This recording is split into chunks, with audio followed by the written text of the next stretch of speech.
Bismillahirrahmanirrahim. Alhamdulillah. Wassalatu wassalamu ala rasulillah. Asyhadu an la ilaha illallah wa asyhadu anna Muhammadan abduhu wa rasuluh.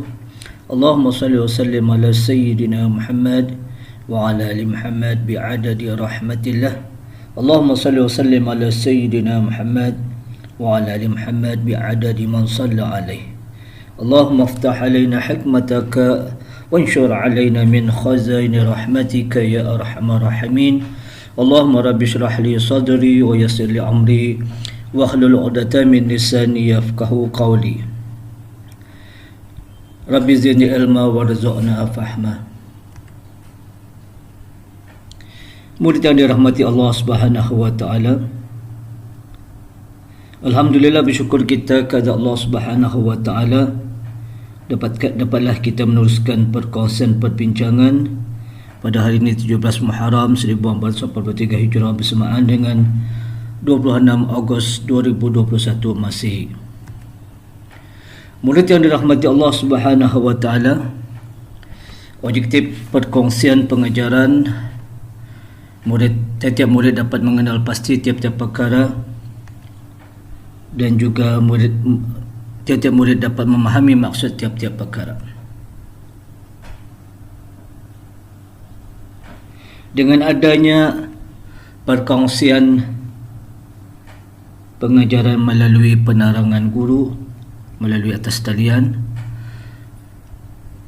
dan juga murid secara individu berkongsi sama dapatan, dan melalui penerangan guru, perkongsian penerangan guru dan juga perkongsian tugasan secara bertulis.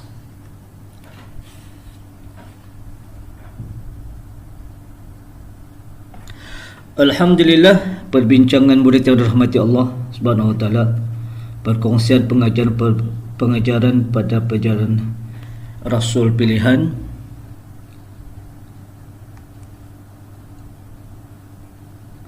perkongsian peristiwa ataupun kisah Nabi Musa alaihissalam pada cabaran dan tentangan yang dihadapi oleh Nabi Musa alaihissalam. Maksud cabaran adalah ajakan untuk berlawan ataupun ajakan untuk mempersoalkan. Maksud tentangan adalah ujian ataupun dugaan. Cabaran dan tentangan juga pernah dihadapi oleh Nabi Musa AS. Ini berlaku setelah Nabi Musa AS diangkat ataupun dijadikan ataupun dipilih oleh Allah Subhanahu Wa Taala menjadi Rasul.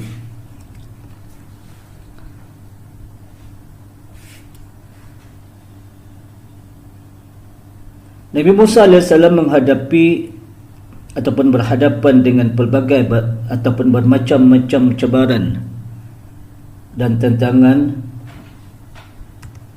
Cabaran dan tentangan yang Nabi Musa AS hadapi adalah cabaran dan tentangan yang dibuat oleh Fir'aun. Fir'aun terkenal seorang raja yang sangat zalim. Bukti kezaliman Fir'aun adalah semasa pemerintahannya dengan memerintah setiap anak lelaki yang baru dilahirkan dari Bani Israel akan dibunuh, ditakuti akan menjatuhkan kerajaan Fir'aun nanti. Cabaran dan tentangan juga dilakukan oleh penduduk Mesir. Mesir adalah tempat kelahiran Nabi Musa AS. Murid yang dirahmati Allah Subhanahu wa taala, cabaran dan tentangan yang dilakukan oleh Fir'aun kepada Nabi Musa AS pada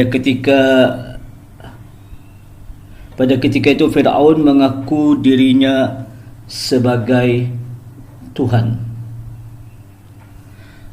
Dan Fir'aun juga menolak dakwah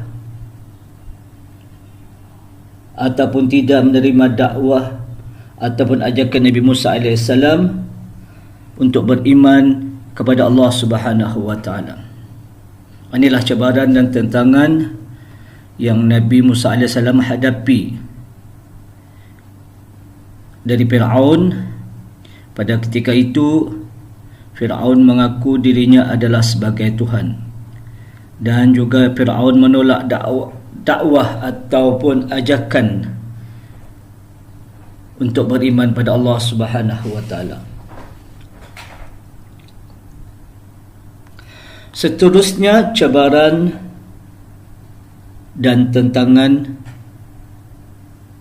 yang Nabi Musa AS hadapi dari Fir'aun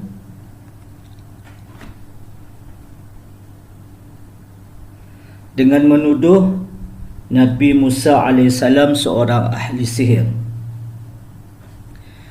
Tuduhan ahli sihir berlaku ketika Nabi Musa AS memperlihatkan akan mukjizat untuk membuktikan kebenaran dakwah Nabi Musa AS kepada Fir'aun, iaitu untuk beriman pada Allah Subhanahu wa taala.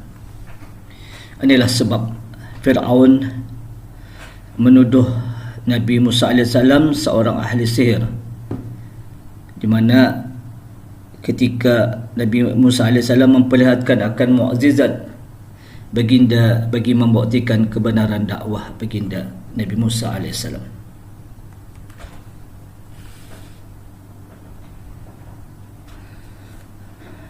Murid yang dirahmati Allah Subhanahu wa taala, cabaran dan tentangan yang diterima oleh Nabi Musa AS adalah daripada penduduk Mesir,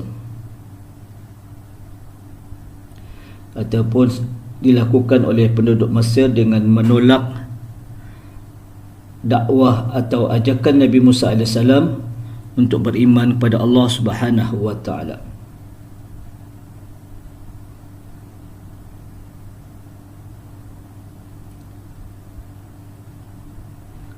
Nabi Musa AS menghadapi kedegilan penduduk Mesir dengan kesabaran.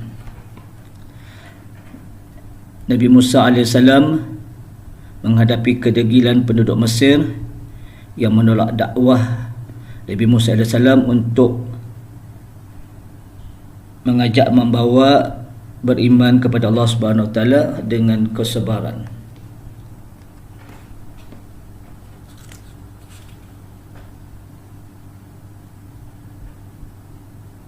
Dengan kesabaran Nabi Musa AS menghadapi kedegilan penduduk Mesir dengan izin Allah Subhanahu wa taala, atas kekuasaan Allah Subhanahu wa taala diturunkan oleh Allah Subhanahu wa taala kepada penduduk Mesir dengan turunnya bala, iaitu Allah turunkan kepada penduduk Mesir dengan taufan yang dahsyat. Kemudian diturunkan oleh Allah Subhanahu wa taala belalang, kutu dan katak yang bilangannya sangat banyak. Dan juga Allah Subhanahu wa taala menurunkan bala dengan bukti air menjadi darah. Murid yang dirahmati Allah Subhanahu wa taala, setiap turunnya bala dari Allah Subhanahu wa taala pada penduduk Mesir disebabkan kedegilan serta menolak dakwah Nabi Musa AS untuk beriman pada Allah Subhanahu wa taala, mereka itu penduduk Mesir merayu ataupun meminta ataupun memohon kepada Nabi Musa AS supaya baginda Nabi Musa AS berdoa kepada Allah Subhanahu wa taala agar dihentikan bala kepada mereka,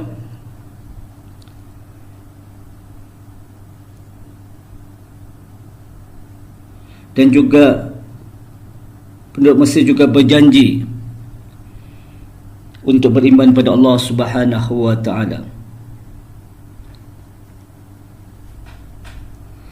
Setelah Allah Subhanahu wa taala menghilangkan bala kepada penduduk Mesir sering memungkiri janji. ataupun tidak menepati janji dan lupa akan janji untuk beriman pada Allah Subhanahu wa taala. Alhamdulillah, mudah-mudahan dirahmati Allah Subhanahu wa taala, sempurna dan selesai sudah perkongsian pengajaran pada pertemuan hari ini pada tajuk perkongsian perbincangan cabaran dan tentangan Nabi Musa AS. Semoga perkongsian dapat diikuti serta mendapat kefahaman. Ustaz akhiri dengan bacaan suratul As bersama Bismillahirrahmanirrahim. Wal As innal insana lafi khus illa allazina amanu wa amilus solihat wa tawassaw bil haqqi wa tawassaw bis sabr. Sadaqallahul azim. Sekian wabillahi taufiq wal hidayah. Assalamualaikum warahmatullahi wabarakatuh.